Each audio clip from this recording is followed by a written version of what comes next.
Doc Russell here. Tara, samahan niyo ko magkwek-kwek sa work. Kwentuhan muna tayo.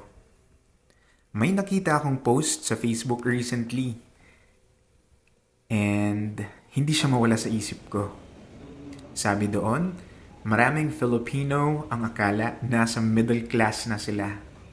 Kasi may trabaho, may konting ipon, nakakapag-cafe paminsan-minsan, and nakakabili ng mga bagay na dati hindi nila afford. And honestly, relatable siya. Parang dumadating ka sa point na masasabi mo, okay na siguro, stable na siguro. Hindi ka nahirap tulad ng dati, pero hindi ka rin naman ganun ka-secure. Pero habang iniisip ko yon, napareflect ako. Ganun pa talaga?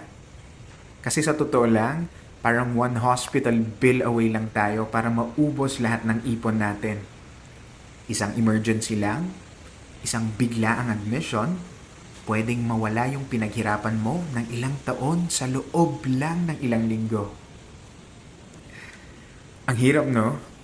Kasi akala mo okay ka na. Pero isang unexpected na pangyayari lang, pwedeng magbago lahat. Tapos mapapaisip ka rin, paano pa yung walang ipon, yung walang Morning, insurance, kuya. yung umaasa lang sa Gusto mo araw-araw. magkwek-kwek? Doon mo marirealize na minsan hindi lang pala sakit yung problema, kundi kung paano mo kakayanin yung gastos para gumaling. Hindi ito pananakot. Reality lang na minsan ayaw nating isipin.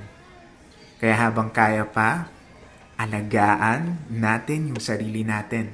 At kung kaya, maghanda kahit paunti-unti. Anyway, kwek-kwek muna tayo.